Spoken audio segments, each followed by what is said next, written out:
Hello, ladies and gentlemen, and welcome to another edition of the Ultra Confusion Thursday Night Hangout. Thursday night! Yes.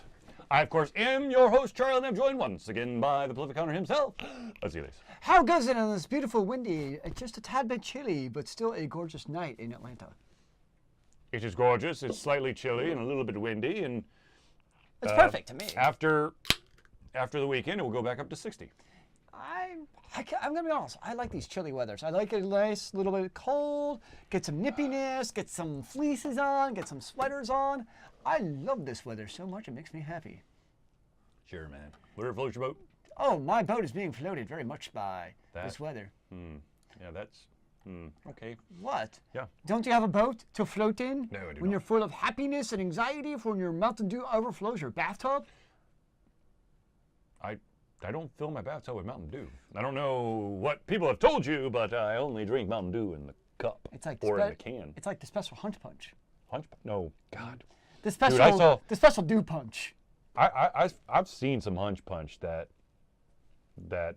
you better make gosh darn sure that you got a metal bathtub. All right. Let's move on. Is it the time?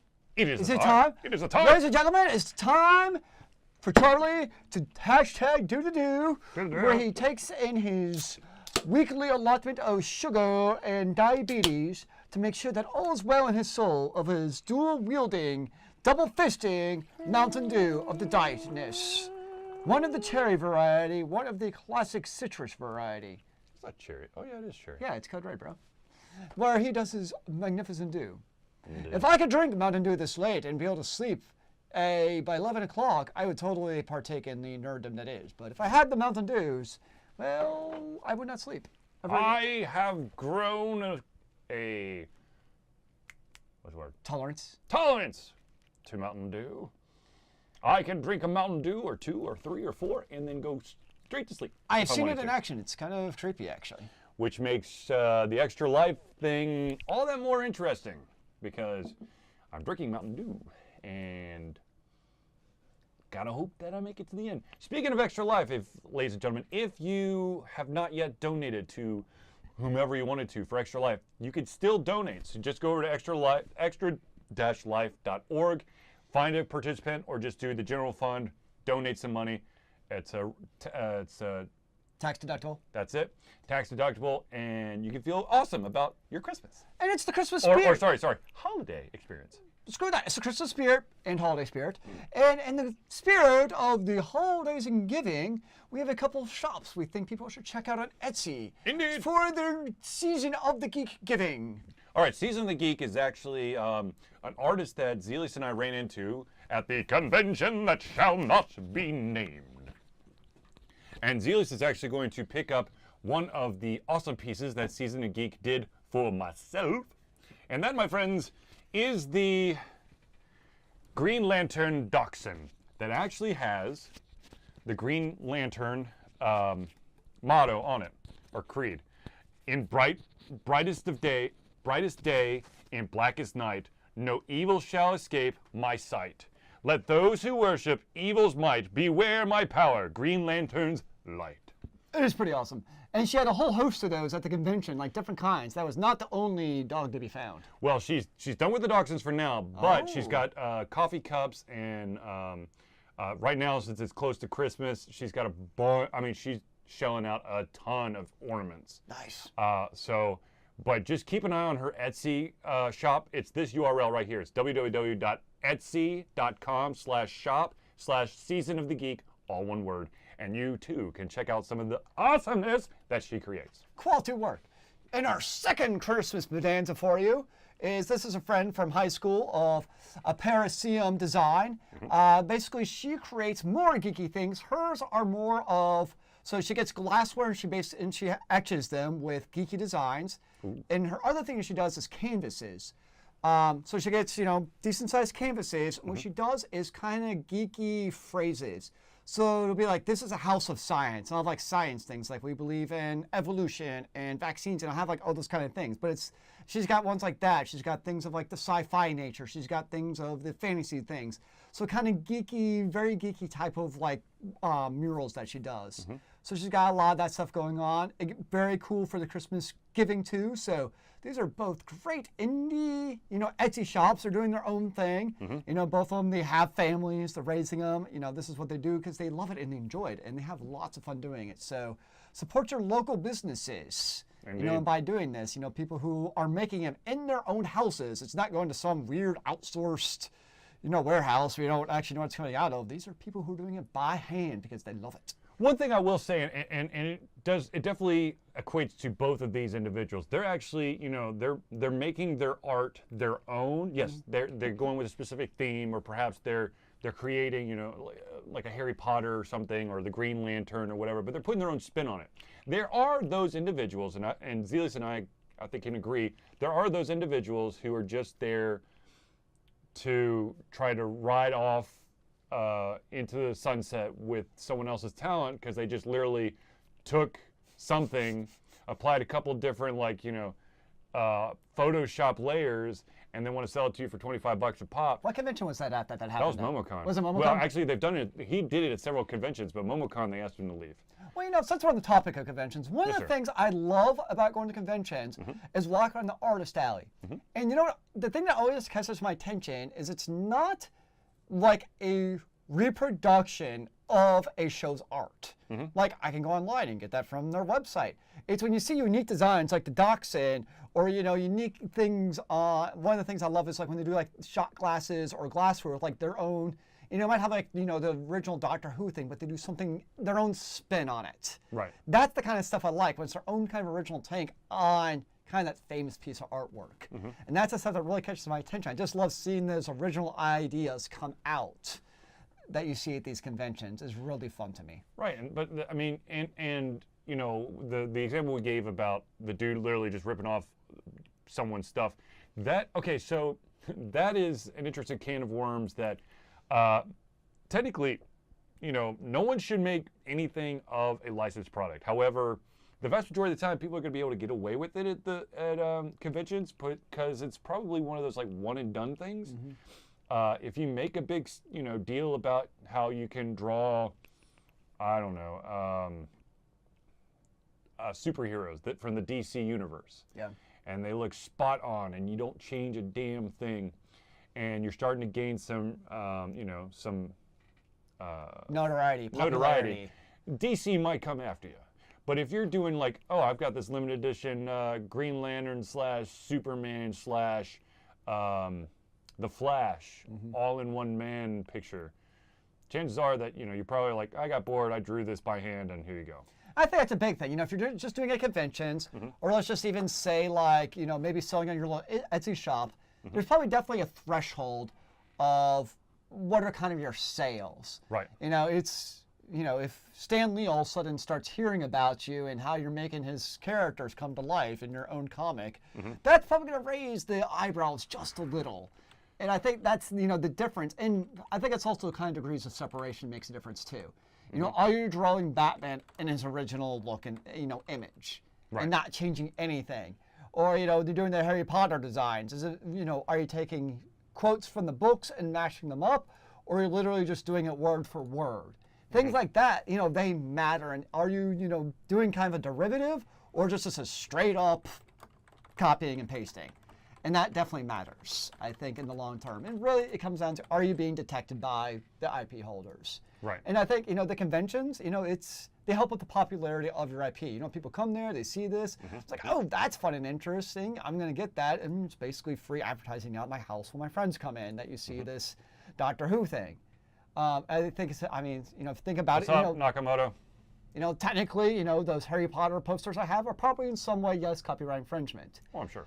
But, it's not like they're making millions of dollars off of it. And the reality is, if anything, it helps the popularity of Doctor Who. Right. Or whatever IP you're talking about. And it's not just a copy paste of it.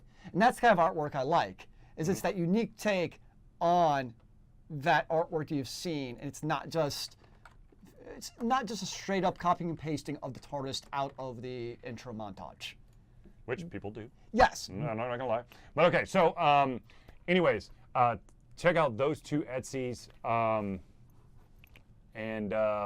But let's move on to the next thing. And actually, if you could just, something that always pisses me off at conventions are those pixel coasters. You want to sell me 50 cents of plastic children's art and crafts for $10 because you could follow the pattern of a 16 by 16 2D graphic. Yes, okay, so yes.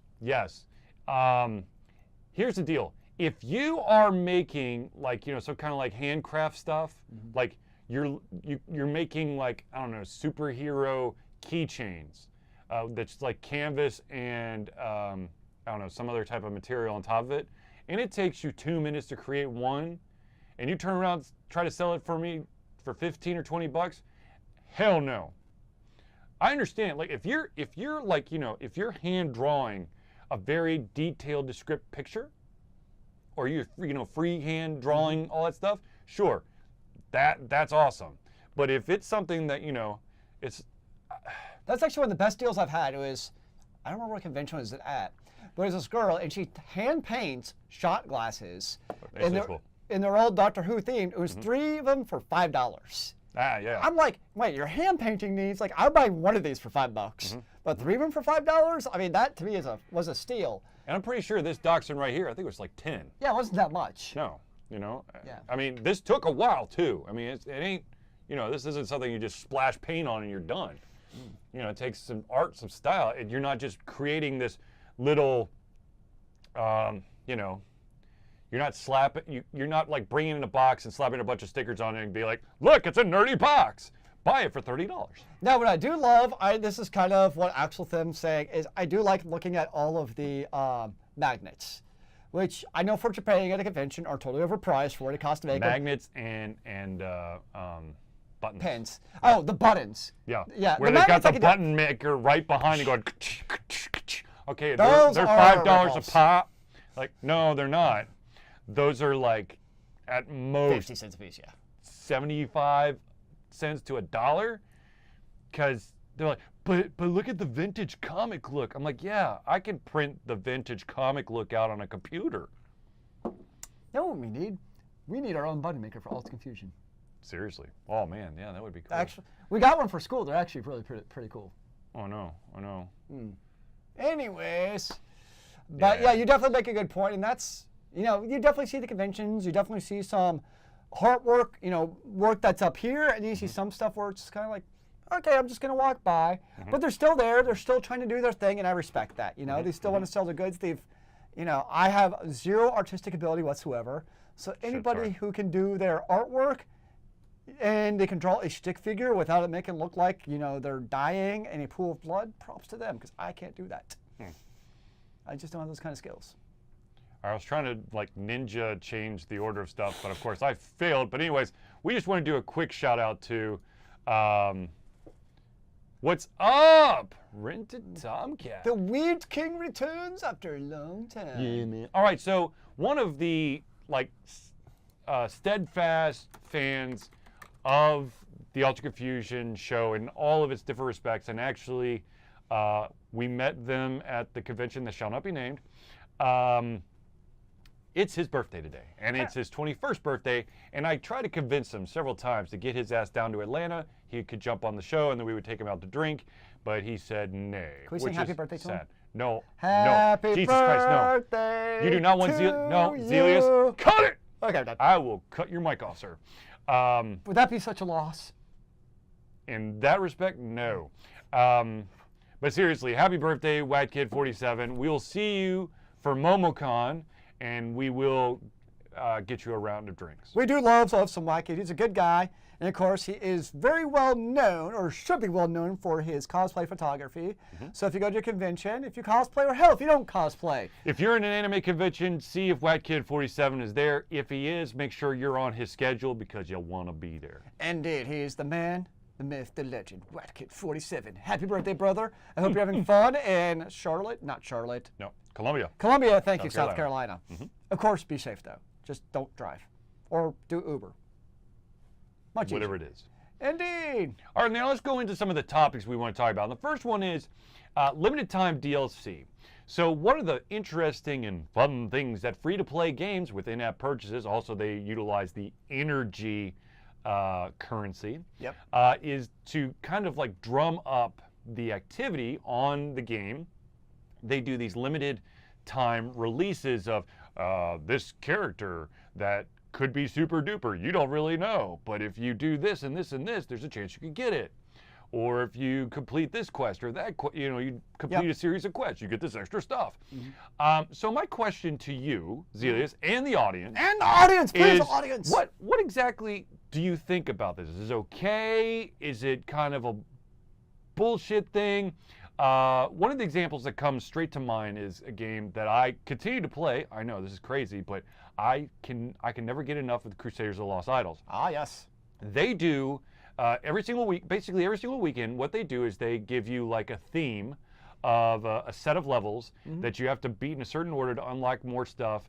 The first two are usually the two characters that you can unlock that you could swap places with the characters that already exist. Okay. And those are really almost always really easy to pick those up. Now, of course, to get like the cool limited edition chest, to get like special items for those guys, that's the trick.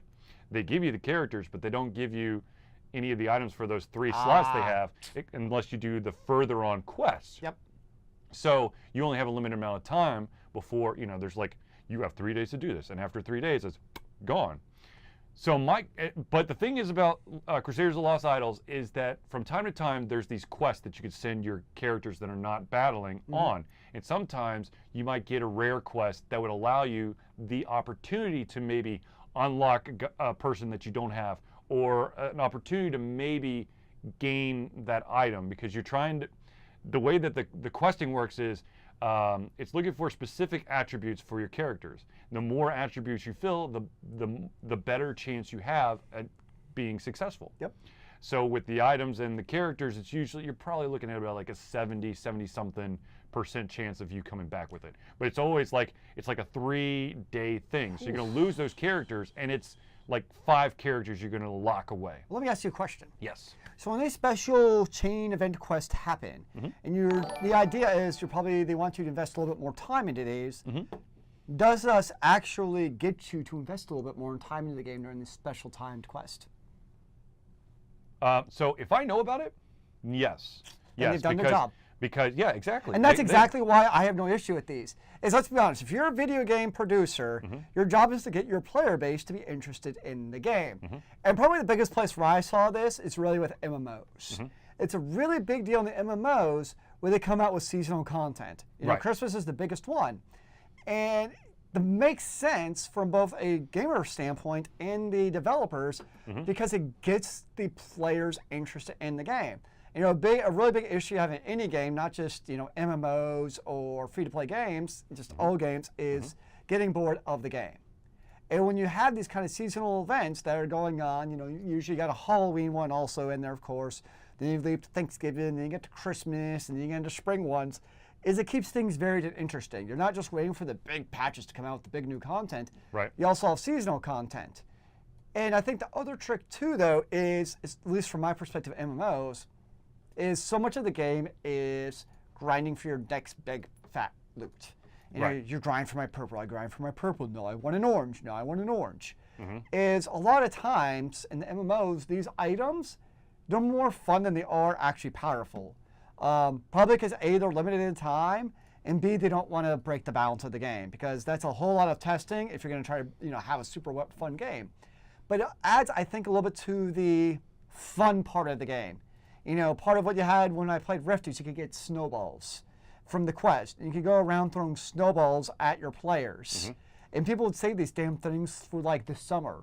So, halfway through the summer, they get their hoard of snowballs and go throwing them at people. And people would be like, where did I get the snowballs from, man?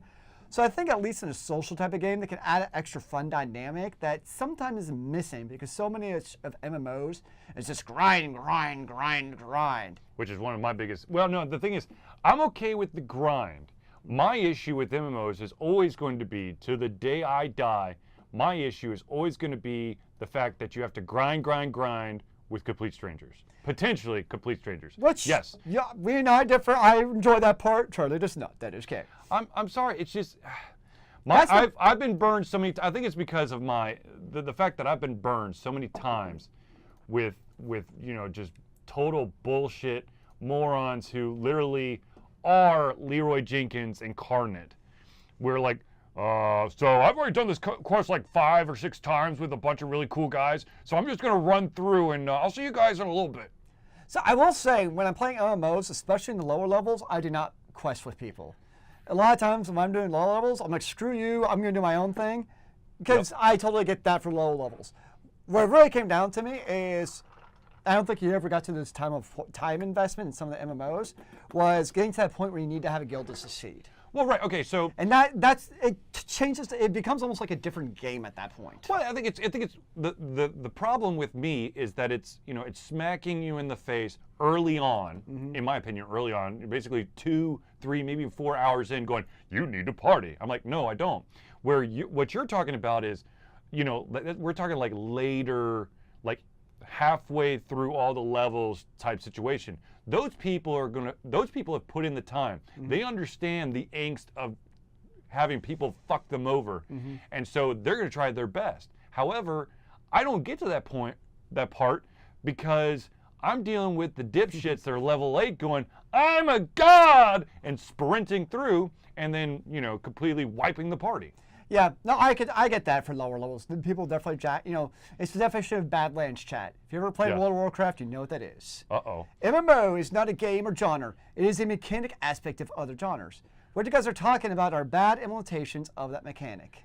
But they are common implementations of that mechanic, because it forces social interaction. Because when you force what they're trying to do is they're trying to build a community. So they're going to force you into a social interaction. Now you're going to get pissed off because you're going to get dicked over, and the hope, the dream, the wish, the nirvana-like state that the company is going to experience is that because you get so pissed off because you don't know anyone, you bring your friends over, which of course, more sales. Well, it's become a very interesting debate in the world of MMOs, is the whole social context. Right. You kind of start off, especially back, let's say the EverQuest in the World of Warcraft days, it was all about LFG. LFG, Dead Mines, LF4, Healer, and Tank is what you'd see. In a way, it forced you to create this actual... Wait, time out. For those who may be a little bit younger, tell the audience what LFG stands for. Yes, I'm definitely using acronyms on purpose. So if you played on the Alliance World of Warcraft, we're talking like 12 plus years ago, you were playing in Dead Mines, and so you played Dead Mines, was the very first instance for the Alliance. You're looking for group, and looking for group. Yeah, L4G is looking for a group. You might also say Pug for pickup group, and you're looking for a healer because you have the holy trinity of players in MMOs. You have the tank, the healer, and the DPS. And I'll let you. Or do you want to pick up first? Okay. So you said get you so pissed off. Okay, I would say frustrated. I think pissed off is probably the wrong word, but it's it's like it's just like all the. I mean, this is a fancier way of what they do with the Facebook games. Unlock this new feature because you've already sucked enough time into it. Unlock it by inviting your friends to come over, which will increase your enjoyment. Of course, your friends will then enjoy the game, and then they'll have their friends enjoy the game because they want to play as much as you have.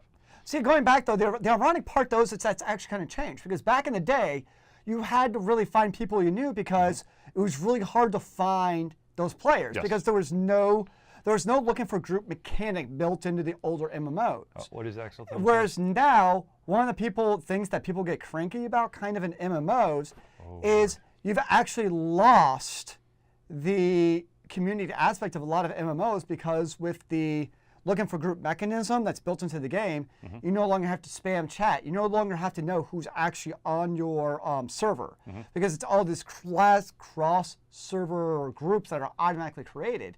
So in a way, it's almost regressed from a point where you had to go looking for people for a group to kind of build those relationships, because now on your guild, in your realm, without even being in a guild, you can become known as that tank or the healer or the DPS from partaking in those random pickup groups. Right. Where now it's become so decentralized across many servers and realms that you don't even get to know the people in your realm and server, because it's not necessary unless they're actually in your guild. All right, so Axel Thumb brings up something that for maybe the vast majority of the audience, they may not know. And he says he's going back to the original UO. For those out there who don't know. You're going back, Axel Thumb. You're going back. Ultima Online. Yep. Basically saying a classless system. There was no tank, no healer. Those classifications are an RPG aspect, not MMO. MMO's social aspects come in guilds or town areas. Back in some of the original MMOs, UO, EQ, AC, AO, and DAOC, there wasn't instant world travel. All right, so for those out there who don't know, all right, UO is Ultimate Online, EQ is EverQuest, AC is Age of Camelot, AO is... Which one are you looking at? AO? Ash, no. What was it? I don't remember what AO is. I feel like I Help should us. And then, of course, DAOC is Dark Age of Camelot. And those are some classic, that might be older than some of our viewers, some of these MMOs. Anarchy. I knew it. Zealeus and But from what I you were remember, saying though, the same thing around the same time. I didn't play those, but especially AO and DAOC, if I recall correctly, weren't those supposed to be very PvP and like realm versus realm oriented, where that's really what it was all about, was making those kind of city connections, because you're going to PvP the hell out of realm versus realm. If I remember right, that was a really big thing around that time of what you're talking about. Well, I think one of the things was back when, UO and EQ were, the king of the hill. People really put in that extra time. Now, because it's all about numbers, they simplified the crap out of it. That's why a lot of people are like, I only want to play vanilla WoW. I don't care about any of that stuff. I want the real World of Warcraft experience. Yes! Which ironically is still not like the real experience. You want to go for the real experience for a game that's still kicking around? Look at Final Fantasy XI. I unfortunately played World of Warcraft first and then went to FF11. And the biggest difference, and a lot of people who are playing MMOs now, probably they were basically were born into the system. In World of Warcraft, there's this fun little exclamation mark above people who want to give you quests. Yes. Final Fantasy XI, no dice. I do remember a lot of my time in the original World of Warcraft was spent. Yes, you're right. You definitely had the quest givers. What you did not have was quest trackers. I remember spending a hell of a lot of time on wowhead.com back in the day, because it'd be like, it was very much the staple of kill 10 things over here and get me 20 leather things over here. And be like, back in the day, it was really freaking hard to get a mount. And so you're walking. It was level 40, but most people can't afford it till they're level 60 anyway. Was it 40 originally? I thought it was 20 originally. Nope, it was definitely originally 40. Damn it. But you couldn't afford it anyways, because back in the day, it was hard to actually get gold. It's like 10 gold. You're like, oh, I don't have anywhere close to that. Man, I have one, and I've been going for 200 hours. Pretty close. Yeah. And you'd be like, I don't know where everything is. So I remember having like to actually take a screenshot of the map, put it into Paint, and start like etching, like, okay, do I quest here and quest here. That was a lot of time spent on frickin' WoW just questing. Yeah, man. Although they did have that add-on. There was an add-on you could do. And it was actually a really big debate at the time, so I know we're totally sidetracking. But there's a guy, so you could have add-ons back in vanilla WoW. And some dude, he created a World of Warcraft add-on that could track your quest for you, because it was it didn't come till a little bit later, but you could do it. And it became a thing where in-game, he started to ask for donations. And it became a thing because Blizzard was like, whoa, wait a second. You're making an add-on based on our game that you asked donations for. See, you're utilizing someone else's IP, and you gain enough notoriety, and they come after you. And the guy was like, I'm just trying to do it for my time and the utilization, because I'm spending like 80 hours a week on this, man. I'm not making money. Let's just like pay for the resources to do this. It became a thing at the time, and I think they actually kind of came to like a halfway thing where like, okay, you can ask for donations like on the downloads page. But you couldn't like pop it up in game to ask for it. So it's kind of like a compromise that they came to. So, okay, Axel Thelm says, my biggest gripe with MMOs is the view of the player. In a normal RPG, your character is the center of the world. In an MMO, everyone cannot be the hero to save the day. You are just a soldier in an army. Not many MMOs get this aspect right. FF14, you are totally the hero of the story, man. Like you are the bringer of light in Final Fantasy 14 Realm of Bjorn. You are like smack dab in the middle of like slaying dragons and shit. So a lot of MMOs, you are right. I totally agree. And FF14 in a way kind of bucks that trend because you are like the hero of the story in that game. You know, to be honest with you, some people aren't actually looking to be the hero. They just want to be that average Joe, which is kind of interesting because So one of the things that that some people have a gripe about with MMOs in general is the fact that it's all centered around killing things to really make yourself more powerful. You are the hero of the story, like everyone else. Oh, bam! Okay, so there are certain individuals out there who pride themselves in being like a master of lore or gatherer of rare items, but they don't really want to kill things. But MMOs really don't have that. And now the thing is, if a company were to try to attempt to do that, that company unfortunately would probably crash and burn because all of the unique points that would have to be considered. Okay, well, this guy really just wants to be like a farmer. That's all he wants to do. He wants to be a fisherman. That's all he wants to do. Again, I just mentioned Black Desert Online actually tries to do what Charlie is saying, where you can level up and do stuff by doing your non-traditional fighting. I tried the game and I just couldn't get in the MMO. It just didn't do it for me. I just didn't enjoy the experience. But from reading the reviews and reading some of the online stuff, Black Desert Online is an MMO that tries to do that, but it's also the type of MMO that you can't be casual about. It's one of those where either it sucks up the entirety of your life because there's so much to it, or you will be so overwhelmed by everything where you'll be like, I don't know, and that's where I ended up in the game. I just don't have enough time to invest in it. I'm sure I'll pick up another MMO, but I don't have the time to invest in MMOs like I used to. I'm more of a 10-hour-a-week MMO player now. Or Black Desert Online is one where you have to invest hordes of time into. And so that's why I was like, okay, this is not the MMO for me. So ironically, I've been playing the crap out of some online games. What? Never done an MMO. No way! I have fallen into the rabbit hole called Smite. You're back to Smite? Oh my God, dude! I'm putting I'm trying to get 1 to 4 matches in a day. I guess there's a MMO that I'm probably going to pick up in the future that I know you were not a fan of. All right, hit me. Elder Scrolls Online. From everything, here's why. They probably fixed the thing is, I have gripes about the beta, okay? They probably fixed that shit, but I'm never coming there. And from everything I've read, because I've been looking, I've been following it for a while, and basically everything I've read was look, I've been playing this since beta.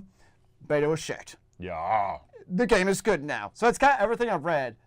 So once it goes on sale someday, and who knows when that'll happen, and that's when I'll be like, okay, I'm going to try it out. So it's one of those games just from looking online, it's okay, there's probably something I get into, but sometime.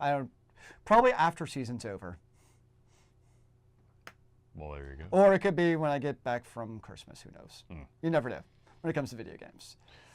All right, ladies and gentlemen, let's move on to the next topic. There's more to talk about than MMOs? Now, of course, right before we go into this one, at any time you can drop a topic, a question, or subject in the chat room window. And if you are playing I'm doing this in recorded, or I'm viewing or listening to it in recorded fashion, of course, you could drop us a line in any of our social media stuff, and you could get, we'll hit you up next week.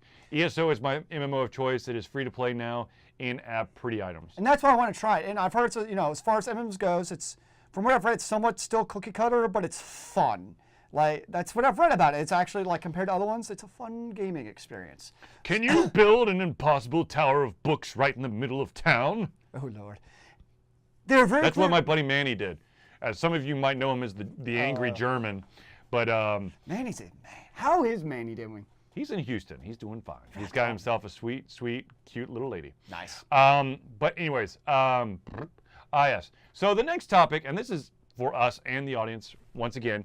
In your mind, actually the way that I've phrased this is very, very dangerous because it is very vague. I basically said what series needs to go away and what series needs to come back. Video game series, book series, movie Exactly. series, I just thought about it. I'm like, oh my God. that radio is- series, CD series. So let's just stick with video games to start off, and Okay. if you, the audience, want to chime in with maybe a different platform, we can flip over there. So Zealeus, my friend, in your personal experience, what series just needs to take a break? Oh, take a break. Yeah, go away. Oh, go. Too many. Let's go with all the Modern Warfares. So Call of Duties. Yeah, I mean that was too easy. Well, let's be fair. Right. That's too easy. Actually, let's do it. Okay, here's one. Not take a break. And let me explain. Madden. Where I'm going with this is they don't need to take a break. They almost just need to take like a year off and almost like rebuild the game from the ground up. They just sit back like, look, we could still sell the old Madden for hands over fist, and we'll just sit there and write in some laurels, but let's actually rebuild a good NFL game from the ground up where we're not using Charlie's theory of throwing darts, and let's all do it right from the ground up for these new generation consoles. That's what I would like to see, is a brand new enterprise from, because EA, I mean, they have so many freaking programmers, developers. So you have to have some smart people in there somewhere who can do this shit and do it well that people will like and find innovative and interesting and fun. I'm not talking you have to go like the Smash route where it's just like not even football anymore. Granted, I love Smash, some Smash football, but you know what I mean? No, Blitz. That's what I'm thinking of. Sorry, Blitz. But Smash still, is something totally different. yeah, still have Blitz. You know, you can still have your realistic football game, but just let's start over on the realistic football game realm and just redo the series a year from now. That's what I would like to see. Ladies and gentlemen, if you're in the same boat as Zealeus and you have the ability to travel to Orlando, Florida, you're going to be looking for Tiburon. Tiburon is actually the company that makes Madden. Nakamoto states, there's no way they're going to give up a year of easy revenue by way of stupid, dumbass, sheepish sports fans. True. I agree. But one of the things, the reason why these sheepish sports fans basically drool over the new Madden every single year is because EA does not, will not do a roster update. And they also turn off the server to 2 years prior. So if you're playing Madden 17, Madden 15 no longer has any online capabilities whatsoever. That is very That's just sad. the way that they do that. So if they were to take a year off, they would potentially lose out on all those used copy sales. So let's do it a compromise. Okay. Is I know they can be straightforward and be like, look, this is a 1 year deal. 1 year only because we're redoing it from the ground up. This year we're doing a roster update for $20 on DLC. People would jump on that shit like it was nuts. Exactly. They're just EA's up front, you know, and that's something that would be novel too. You know, they're just gonna be upfront and like, look guys, we're not doing it this year. We're doing this 1 year only, so don't expect it ever again.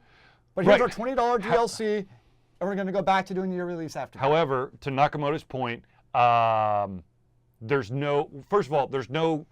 Yeah, We're dreaming here. This isn't. I know. But okay, so one, there's no competition. Yes, they no longer hold the monopoly or single exclusive title. However, because they knocked 2K Sports out of the ring like 8 years now or more, 2K does not have the capital to basically rebuild a football system and get it up to date to even compete with Madden. So there's no real reason for EA to actually give a shit about their consumers to go, oh, you know what? We actually want to make a product that you'd really be proud of. Instead, we'll give you a brand new product that we're going to tweak a couple things and give you what you really want, the roster update, and we're going to charge you at least $60 for it. Yeah. Because that's what people have to have, the latest and the greatest. It's consumerism, capitalism 101. I mean, marketing from EA's, it's brilliant. No. I mean, No. it makes no economic sense for them to do what we want, unfortunately. The series that I think needs to take a break, and I'm pretty sure that I'm going to have a bunch of people punch me through the internet, but I'm going to be totally honest with you. I feel like Pokemon needs like a little downtime because it's not like it's an annual thing, but I understand this latest one that first of all, I still can't get over the fact that you're literally, they have found an amazing way to give you the same fucking game twice. But the only difference is, like, 3 Pokemon are on this one, but they're not on this one. Brilliant. It really is. But at the same it's a time, great I'm like, game. oh yeah, I've heard, and they've kind of reshaped the way things go in the latest release, and that's cool. However, I personally oversaturated with the Pokemon stuff. I think probably because I got burned by Pokemon Go, which that's more Niantic. Yeah. Actually, shit, I got another one. See, here's the thing with me with Pokemon. I Yeah. hear what you're saying. I have not been on the Nintendo bandwagon since like forever. Like I had a Nintendo Wii, but I never had the mobile Nintendo devices. So for me, anything that comes out now for like Pokemon Go was the first time I've played Pokemon. And I know it's not actually like real Pokemon, it's sellout Pokemon, whatever. It's the first Pokemon I played. So for me, I was like, whoa, this is cool. Granted, I got bored after a week, like 90% of the people in the world, but still, I was like, this is fun and interesting. It could have been any game in the world, it just happened to be catching Pokemons. So for me, the whole Pokemon craze for me is like, I don't really care either way because it doesn't make a difference. Damn it, I had another one. You did. Did I make you forget it? Yeah. Okay, let's go with the classic. What do you think, because I know people mention this every time it comes up, Final Fantasy. That was it. That was the one. That's the one right there. Final Fantasy. That shit needs to take a break in all regards. See, here's the thing. Here's how I feel about Final Fantasy. It's almost like the Assassin's Creed needs to take a long break and fix their breaks. I agree with that. Oh, Toe Jam and Earl needs to return. See, the way I feel about Final, okay, because like FF15 was like 10 years in the making. It was almost like the reverse of the Madden effect, where it's like they try so damn hard that they don't do like any one thing really well in the game. So it's almost like they do the opposite, where like they take too long, and it's like it just like starts like becoming like this nebulous of a game instead of just keeping to its core. So you end up with a 32-hour tutorial. Hey, that was Final Fantasy 13, man. I know, but I'm just saying. Yes. When you try to put everything and the kitchen sink into Yeah. a game, chances are, look how complex our system is. It's going to be amazing. It's going to blow your mind. By the way, you have to go through a 32-hour tutorial. See you when the real game starts. See, here's the thing why I don't have an issue with the Final Fantasy series continuing. It's because the gameplay, in a lot of respects, changes from Final Fantasy to Final Fantasy. It's not like the same. You're not using the same battle mechanics every Final Fantasy. It's not the same characters every Final Fantasy. So it's basically just in all of them, they're just this fantasy / sci-fi now RPG that happen to have the same title. That's what. Axel Thumb, but Wing Commander needs to come back. Oh, wait. So as far as Final Fantasy goes, I don't have too much of an issue with the continuing of the series because it's not the same fundamental game every single time. So that one I'm kind of like, I'm fine with a new one coming out every. Fine.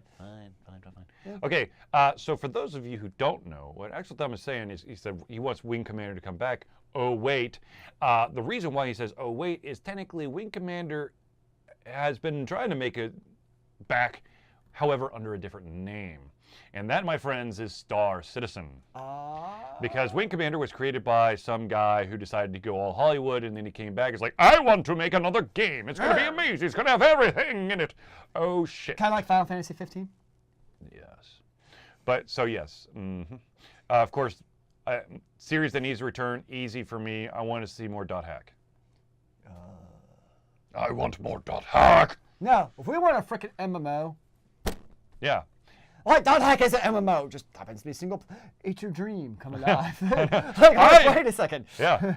Actually, technically, the closest thing to .hack with a lot of the mechanics that's an actual reality was Guild Wars, because in .hack you interact with people, but it's actually just like scripted characters. Yeah. In Guild Wars, you could partner up with someone like a live character, or you can get henchmen that are set at a specific level who do your thing and just kind of do their own shindig, which is awesome. But it's still the idea of basically you have the instanced everythings. Oh yeah. Versus, typical. I love the key. That was the coolest thing, is that you could put keywords together and create a different world to go into.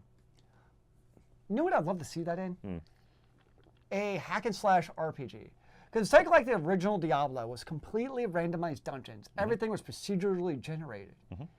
And to have like an RPG, like a hack and slash like Diablo, to be able to do it, we're based like on the keywords. We're like, you know, if you give a keyword like dragon, there's going to be more fire monsters. And if you give the keyword star, there's going to be more wizards. And you can do it like that, so you can like customize worlds to your liking of what kind of enemies do you want to face. Technically, I mean, okay, so here I'm going to pull back the curtain just a little bit on the keyword system. Basically, the keywords were used to seed the random world generator. Those 3 words would basically, one word, of course, would be like the type of land. In .hack is like, it's different element land. The second word was what type of world. Was it going to be like run down? Was it going to be happy and sunny, or like really like nightmarish? And then the last one was how many levels of a dungeon there's going to be, and then you basically do a multiplier against those things to find out the level of the dungeon. And like something like that would be awesome. Oh, absolutely. For an RPG. Freaking awesome. It'd be really hard to do correctly to be able to. I mean, it's easy in a single player game because you can all, you know, pre-formulate it, but in an open world RMMO, that'd be so cool. Yes, it would. That's the dream alive. Oh! Of course, there's always the classic response to this. Master of Magic. The one, the only, the original, of which the successor was a flaming abysmal piece of shit. It was not a successor. It was a spiritual successor, because they, in the 11th hour, found out that they didn't actually have the license, which is unfortunately something that yes, I know, which is actually something that when I was a developer, that was something that the company I was working for actually went through. We thought we had a specific license, so we created a game around that specific entity. In the 11th hour, we found out that we didn't actually have that license. Oops. So we had to like unbrand everything throughout the game, which kind of made it a little bit dumb. Well, that's unfortunate. And very generic, because it's no longer, if you're putting so much emphasis on a specific aspect, where you're basically, you know, you're branding everything, and then that brand disappears, then it's, you know, it could be a game that you could have gotten anywhere. But with Masters of Magic, yeah, that game was just screwed from the get-go. That game, of course, was called Elemental War of Magic. It came back out after one of the best modders for, I think it was Civilization 4? He was the mod creator of, what was it? Fallen Angels, I want to say it was, or something like that. Yeah, it was one of the really big mods for Civ 4, Yeah. and he was like the modding god. It's like, here's money, make our game good. Axel Thumb says, you could still do Zealeus' suggestion. You can do a tag reference system to force some of the world generator sliders. Absolutely. Right, yeah. So yeah, I mean, that was obviously great. That's the classic. Well, of course. Yeah, so. All right. Since, unless anyone has anything else to say, we're going to move on to the next subject. If you do have something that you want to say about the series, then we could go back. Anyways, this happens from time to time, ladies and gentlemen. And this is that a big to-do publisher, when they see something that is unpleasant to them, say a review media outlet who decides to give a review that is different, What? or perhaps not expected, and it jacks up the overall score of the publisher's product in such regard that it influences my favorite website, Metacritic. Yay! Isn't this everybody's favorite website? I fucking hate Metacritic. I really do. First of all, it's one dude, okay? It's one. The one and only awesome dude of Metacritic. Look, so for those of you out there who don't know about Metacritic, which would be really weird if you don't, but anyways, Metacritic is basically a website that compiles, what's an aggregate score of all of these different websites. Literally just grabs the scores off of all these websites. I don't even think they ask for permission. They just like, and they average them together, and then they give you a score. Yay! Now, what a lot of people don't know, and hopefully, I'm hoping that this formula has changed, but something tells me it's not. Basically, in order to get a sequel, basically getting money from a publisher to create a sequel, your game has to have a Metacritic score of 85 or above. That basically gives you an 80% chance of having that sequel. However, if you are 84 or below, there's a 30% chance of you getting the sequel, which is a humongous difference. So let's say that some site like Aria Jones, it's a Spanish website. let's say that they gave a score which basically knocked the Square Enix product from an 85 It was to like an a 80. 7.5 that they gave it, I think. Okay, so they gave it 7.5, which is 75%.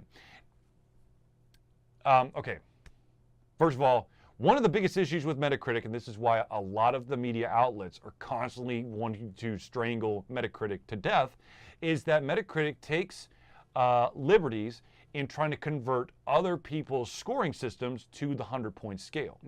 So for, let's say that you have a website that does a 1 out of 5 star system. Yep. So a 3 out of 5 stars would be a 60. Failing! Wait, no, it's 3 stars. Exactly. I'm confused. Is it Exactly. good or bad? Well, in Metacritic speak, that's very bad. Oh, I mean, that's no. really bad. And of course, you also run into the case of some sites do 1 out of 3. And that, of course, is a 33, a 66, and a 99. There's no such thing as a perfect, which is weird. But anyway, so a lot of websites are constantly like trying to get in contact with a person that works Metacritic, which is one person. And the only way that has consistently worked is you have to find him in San Francisco and knock on his damn door and go, take our shit off. Because one, that person is basically linking you to the reason why this game is not getting a sequel, because their scoring was different than what he interprets. Like, okay, so these guys gave a 7.5 out of 10. I'm assuming it was out of 10. Yeah. So that's a 75 in a 100-point scale, which that's probably a pretty good, you know. I mean, it's an okay game. It's not a great game. It's not a bad game. It's just a game, basically. So, I mean, if you want to really break it down even further, let's say that's basically a 3 out of 4. That sounds really good. Which sounds really good. Sounds good. However, when you take a 3 out of 4 and you keep up to 100, now it's a 75 out of 100, not as good. which makes, exactly. So the thing that I hate about Metacritic that publishers love is that it basically pulls a bunch of website scores together and makes it easy for the publisher to go, aha, that's the score of that's what people think about the game.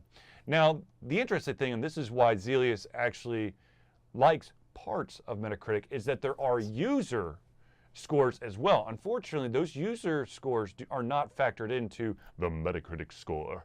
And the user scores are actually very, very upfront and honest, because they actually want to tell you about the game. What I actually prefer, I used to be a person who used Metacritic a lot. Now I mostly use actually Steam reviews. Namely because when they do it through Steam, guess what? You know they've actually purchased the game. That's true. And you can see, now granted they can fake it, but you can see how many hours they've played at least.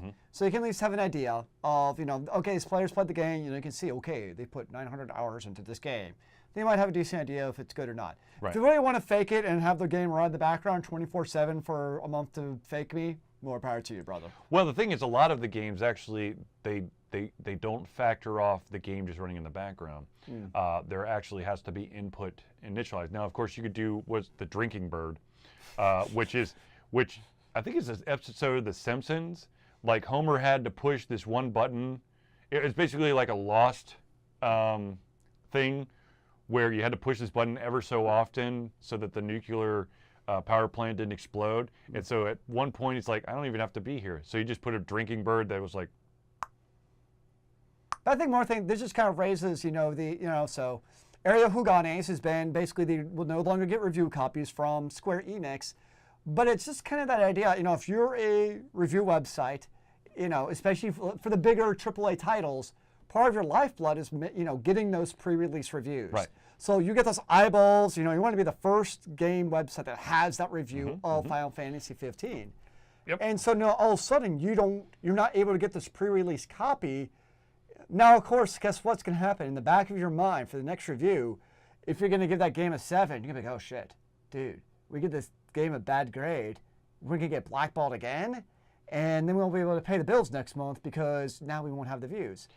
Axel Thumb says, didn't Steam just piss people off with their rating system? I thought recently they stopped counting the ratings of people who were given the game key.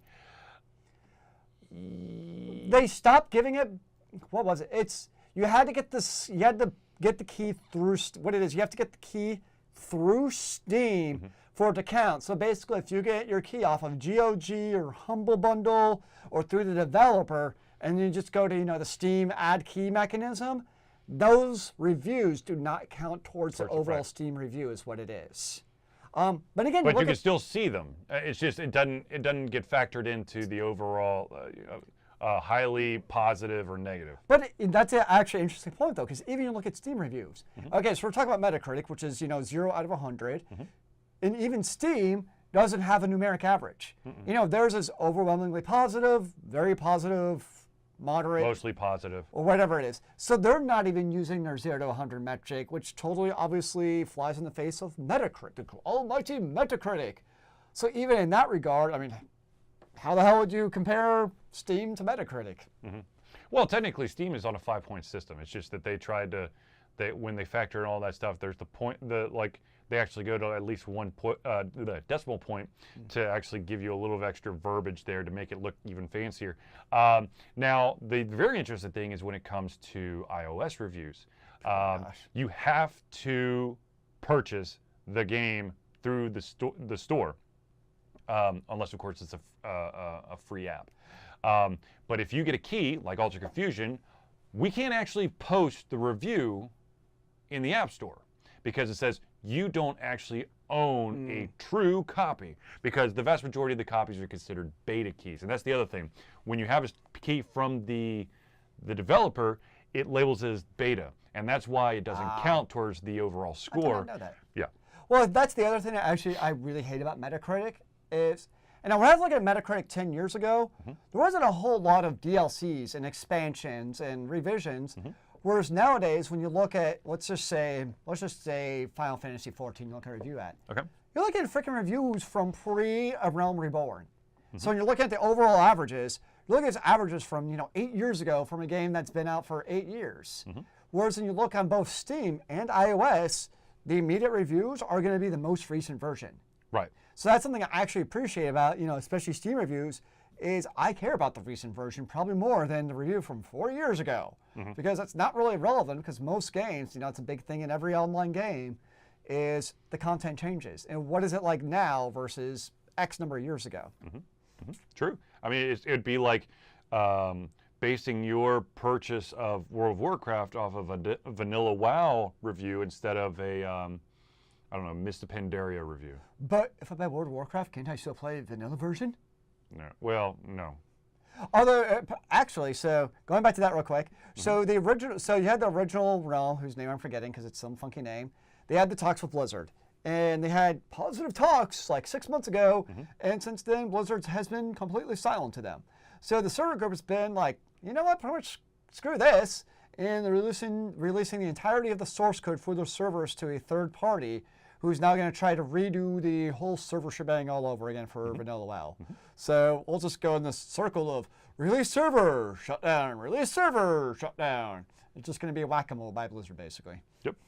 Okay, we want to switch real quick, and this one is, first of all, 2016, I fucking hate you. One of the most courageous individuals who has been an NBA sideline reporter forever, Craig Sager, he's fought cancer a shit ton of times. He finally lost his fight today. So, and of course, a shit ton of people who should not be dead are now dead. So 2016, you are a son of a bitch. All right, now comes the fun part. We're going to go through social media and all of our friends of the show. Are you ready to talk? Huh? Are you ready to talk? Yes. Okay, so ladies and gentlemen, I know that a little bit ago I said Thursday Night Hangouts will no longer be on YouTube. Never again! No! You'll have to find it on the iTunes store. Well, that's not true, okay? What? I've done a complete about face, and okay, so one thing that I will tell you this. I am not editing the video. I'm literally giving you from the start to the finish. Here you go! I'm not cutting anything up. I'm not doing any of that jack stuff, okay? You're getting from the beginning to the end. So if you want to No watch the more, video, no less. you can, okay? And to do that, all you got to do is go to youtube.com/user/ultraconfusion LLC, all one word. Beautiful. All right, moving on. There's now, more. For those of you out there who have enjoyed the podcast, have no fear. That podcast, the audio only, will still be featured on iTunes. And of course, all you got to do is go to iTunes Podcast and then type in Altered Confusion Podcast, and you can find it. Or you can just go to Altered Confusion, and you probably get a link there if it's still there. I don't even remember. We are on Facebook at www.facebook.com/ultraconfusion, where you can get a link to our latest reviews, and we also see when Charlie does all those random video shenanigans. And of course, you can see our Thursday night podcast live on Facebook also. So yes, we do Facebook Live for the Facebooks. Unfortunately, Facebook Live does not have all the fancy stuff like Twitch people have. So if you're watching Facebook Live right now, you should go to Twitch so you could see all the awesome stuff that I'm just moving my hands around. You have no freaking clue what I'm talking about. Facebook is awesome for stuff. Now, of course, Twitter is the place to be if you want to learn the latest and greatest about all the things Altered Confusion, because what we do is we give you, the 140 or less character bit to try to catch your attention of the latest things on Altered Confusion, be it videos, game reviews, articles, whatever, what have you. So all you got to do is go to twitter.com/ultraconfusio. That is Altered Confusion without the N. Because with the N, we're on there, the internet would blow up and ARPANET would be no more. Boom. Okay, and then moving on to the next one. Okay, so won't you be our patron today? Patronize me! Okay, so Patreon is basically a way to help Altered Confusion out by giving them a monthly donation. Could be big, could be small. We would love to have you all as patrons. And basically all that money goes into a Altered Confusion pot, and that pot is used for to help us with updating equipment, to get new equipment, to help us with conventions, for like power, for the paying for power for fan tables, badges if we don't get the badges, which I'm still in conversations with a certain convention over that. And basically, look, I know that Zealeus cringes when I say this, but look, Altered Confusion is not really I'm not out to make money on Altered Confusion. All I'm trying to do. Can I make money? No. No, okay. No.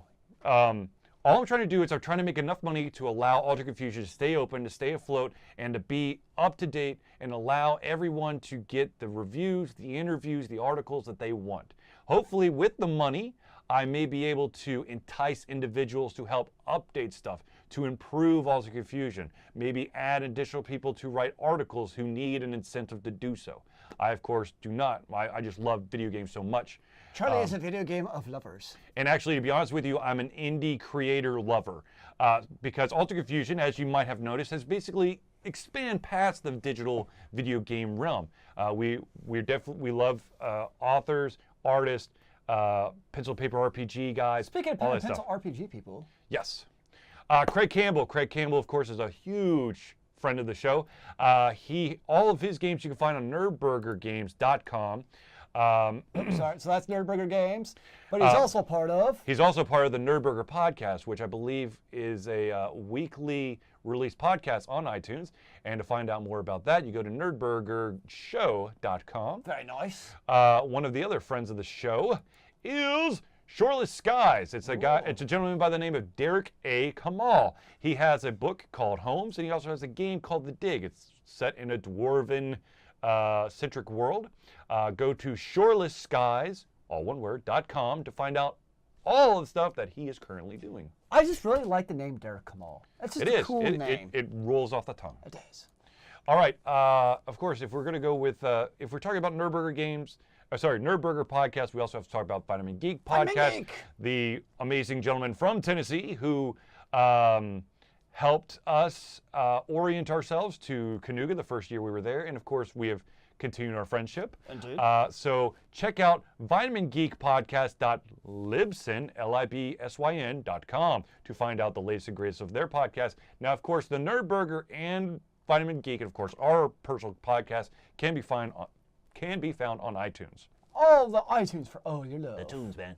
And of course, since we already said happy birthday, Whack Kid 47, Happy birthday! we have to talk about the Whack Kid 47 network. Of course, that is the videos, the pictures, just the presence at many anime videos. conventions. Yeah. And he's definitely a video, so like if you follow Mr. Whack Kid on 47, you'll oftentimes see Whack Kid just doing random ass videos.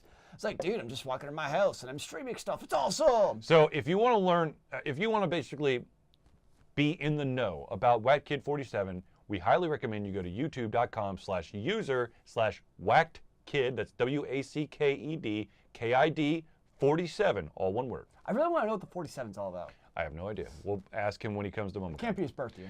Now, of course, one of my favorite authors out there who's an independent creator is a man by the name of Louis Puster III. Another great name. He has a series called The Saga of Ukamog. Another great name. It's a phenomenal series. There's 3 books and 1 novella. You definitely have to get them all. I highly recommend you buy the physical copy and then you buy the digital copy so that you can have it all. I'll just get the physical copy. And of course, But I if you read want my to, books like a real man. and if you want to learn all about what Louis Puster has in store for you, go to www.louispuster3, which is LOUISPUSTER3.com. You know what I really miss is spelling these names and butchering them totally. I know. It was like the highlight of the night for me. Oh, God, that was Jeez. a long time ago. Okay, and of course, let's do our own social media. All right, so ladies and gentlemen, if you've never been to Altered Confusion's website, I would like just to point out that our website URL is www.alteredconfusion.com. That's altered, ALTERD, confusion, CONFUSION, all one word, All one word. .com. Very nice. Of course, if you were to go crazy and go altered-confusion.com, you'd still make it there. And the last one is, we're watching us right now, so hopefully you know what it is, unless it's on YouTube on a free post-recorded thing, or possibly on iTunes. Come watch us live every Thursday night at 8 o'clock Eastern Time, 7 o'clock Central Time, at www.twitch.tv/AltConfusion. And make sure you give us the little heart so you follow us, and then you get the little subscription notifications, emails, whenever we go online, when Charlie does his stuff, when he does his things on Sunday. And So when you hit the heart or subscribe or whatever, or follow, make sure that the notifications are turned on. Ah, yes, good. Because I've got a lot of people who are like, oh yeah, man. And they're like, dude, when the hell are you doing this stuff? I'm like, do you have your All the notifications time. on? And they're like, they're not on by default. Sometimes for some reason they're not. It's like a 50-50 toss. You know, I don't know. Who knows? All right, ladies and gentlemen, unfortunately, we've reached the end. If you'll just put the that last one up there. Okay, so unfortunately, what we usually do during the show is we ask the audience for topics. Unfortunately, we are at the end of our show. So what I'd like to do real quick is tell you, ladies and gentlemen, be it you're watching now, or you're listening later, or you're watching later, if you have a topic, a question, a concern, criticism, whatever, if you want to add your voice, please hit us up on Facebook, YouTube, Twitter, our own website, Twitch. We want you, the voice of the audience, to give us the best that we can be. So if there's a question, a comment, a concern, maybe we said something wrong and you want to correct us, by all means, correct us. We want a dialogue. And to get a dialogue, we need you to actually reach out to us. Otherwise, it's kind of weird, because then I can make assumptions about what you're actually trying to say. Aren't we already kind of weird? Yes. Okay, just making sure. Yes. And to be honest with you, I probably have like 6 different conversations going on in my head right now, and none of them probably are what you're thinking. So I don't have any conversations going on. It's just silent up here. you don't want to know what's going on in here. It's a philosophical debate right now. The world may explode from your thought processes taking over the world. So anyways, ladies and gentlemen, thank you for tuning in to the Altered Confusion Thursday Night Hangout. It's been a pleasure to give you the latest and the greatest of things coming out of our minds, our mouths, and of course, our hearts. I will be here next week, next Thursday, for the Thursday Night Hangout. Unfortunately, Zealeus will be in Hawaii. So please be gentle. But really, thank you for tuning in to the Altered Confusion Thursday Night Hangout. I will see you next week. And please tell your friends. Remember, kids, keep on gaming in the free world. Amen to that, brother.